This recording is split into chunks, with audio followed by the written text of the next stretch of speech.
আমরা দেখতে পাচ্ছি একটা পরীক্ষা নামক ষড়যন্ত্র। এটা সত্যি মানে একটা আনইকুয়াল কম্পিটিশন এবং আনজাস্ট একটা ব্যাপার। যোগ্যদের পুনর্বহাল এবং তার জন্য যা যা করণীয় আমরা দেখতে পাচ্ছি একটা পরীক্ষা নামক ষড়যন্ত্র এবং একটা মানে আমাদের জন্য দুঃসাহসিক একটা মানে পদক্ষেপ। তো কারণ একটা কথা বলতে চাইবো যে যোগ্যরা যারা রয়েছে তারা যোগ্য হয়েই তো পরীক্ষাটা দিয়েছিল। আর পরীক্ষায় পাশ করে ওএমআর তো পেয়েছেন, সকলেই দেখতে পেয়েছেন। সেই ওএমআর এর ভিত্তিতেও মানে অযোগ্য তালিকা প্রকাশ পেয়েছে এবং সেই ওএমআর গুলোতে আমাদের মার্কস গুলো তো ঠিকই আছে। তাহলে আমাদেরকে কেন চাকরি থেকে বরখাস্ত করা হচ্ছে, এর সরাসরি উত্তর আমরা সুপ্রিম কোর্টের কাছ থেকেও পাইনি। আজকে বলা হচ্ছে যে যোগ্যদের পরীক্ষায় বসতে হবে কাদের সাথে, না যারা ফ্রেশার্স তাদের সাথে। আজকে বলুন তো, মানে আমার পরিবারে আমার থেকে যে জুনিয়র বা আমার মানে কাকু জেঠু, সেও তো যোগ্য অনেকেই আছে আমার পরিবারের টিচার।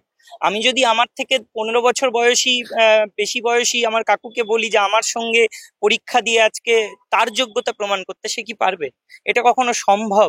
তাহলে ফ্রেশার্সদের সঙ্গে একটা এই যে গুলিয়ে দিয়ে আমাদের যোগ্যতা নতুন ভাবে প্রমাণ দেওয়ার একটা কথা বলা হয়েছে, এটা সত্যি মানে একটা আনইকুয়াল কম্পিটিশন এবং আনজাস্ট একটা ব্যাপার। এটা আমরা কখনোই বুঝতে পারছি না এটা কি করে সম্ভব। তার মানে এই না যে সকলেই চাকরি পাবে না, অনেক যোগ্য আছে, তারা হয়তো পড়াশোনা খুব ভালোভাবে করছে, তারা পেয়েও যাবে। কিন্তু ম্যাক্সিমাম যোগ্যরা তারা এই পরীক্ষা দিয়ে ফ্রেশার্সদের সঙ্গে কম্পিটিশনে এসে পরীক্ষা দিয়ে পাবে বলে সাধারণত মনে হয় না। কারণ এটা কার্যত প্রায় অসম্ভব এই কম্পিটিশনটা। এবং সেই জায়গায় দাঁড়িয়ে এই প্রিপারেশন বিগত দিনে মানে 1 বছর ধরে যদি কেউ নিত তাহলেও একটা কথা ছিল। মাত্র কয়েকদিনের প্রিপারেশনে, যেহেতু আমাদের একটা আইনি প্রক্রিয়া চলছিল, আমরা সেইগুলো শেষ করে আমরা কি কখনো ভেবেছিলাম যে পরীক্ষা দিতে হবে? আমরা তো চাইনি। আমরা রিভিউটা হারলাম, তারপরেই আমরা পরবর্তী পদক্ষেপ যে নেব সেটার মধ্যেই পরীক্ষা ঘোষণা হয়ে গেছে।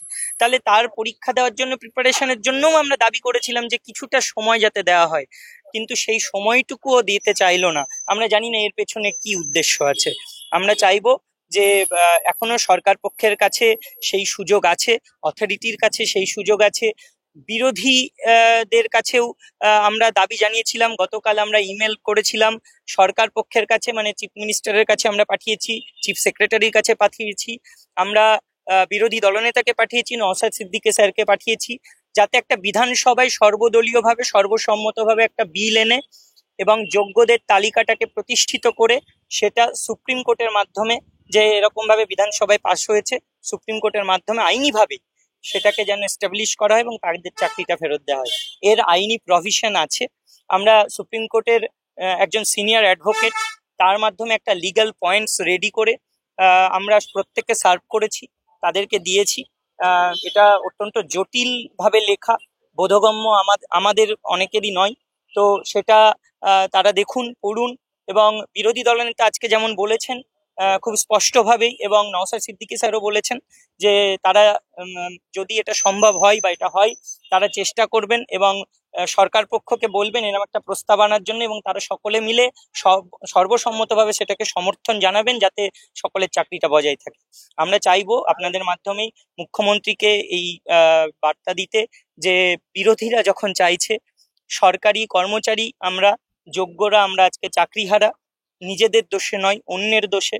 তাই আপনি এই প্রস্তাব আনুন বিধানসভায়, সুযোগ দিন বিরোধীদের সমর্থন করার এবং এই বিষয়টা নিয়ে আধ ঘন্টা অন্তত আলোচনায় আনার, এবং তাতে সর্বপ্রকারের সবার সম্মতিক্রমে যাতে একটা কোনো প্রস্তাব গৃহীত হয়ে যোগ্যদের পুনর্বহাল করা যায়, সেটা আপনারা সকলে মিলে দেখুন, সামাজিক স্বার্থে, শিক্ষার স্বার্থে এবং ভবিষ্যৎ প্রজন্মের কাছে এই বার্তা পৌঁছাতে যে যোগ্যদের কখনো নিরাশ করা হয় না, মেধার ভিত্তিতে যারা চাকরি পায় তাদের চাকরি যেতে পারে না।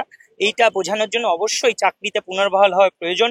যদি এটা না হয় তাহলে ভবিষ্যতে যদি আবার দুর্নীতি হয়, তাহলে যোগ্যভাবে যারা ভবিষ্যতেও কোনো পরীক্ষায় নিয়োগপ্রাপ্ত হবে তাদের চাকরিও ভবিষ্যতে আবার চলে যেতে পারে, এই আশঙ্কা থেকেই যাবে এবং সেই জায়গা থেকে ভবিষ্যৎ প্রজন্মের কাছে একটা বিরাট বাজে বার্তা পৌঁছাবে। সবারই সাংবিধানিক অধিকার রয়েছে, গণতান্ত্রিক অধিকার রয়েছে।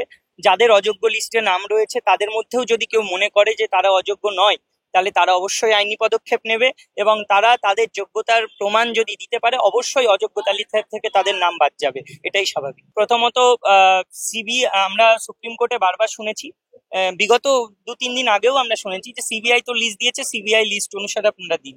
তো আমাদের এখনো অব্দি মনে হয়নি যে এই সিবিআই লিস্টের বাইরে কিছু দেওয়া হয়েছে। সিবিআই লিস্টে এগুলো আছে, তা সত্ত্বেও আইনের অনেক মারপেচ আছে। তো সেগুলো দেখে যদি কারোর মনে হয় যে এর ভেতরেও কোনো গলদ ঢুকে গেছে বা অযোগ্যদের মধ্যেও যোগ্য কেউ আছে, সে বঞ্চিত হচ্ছে, অবশ্যই কোর্টে সে মুখ করতেই পারে।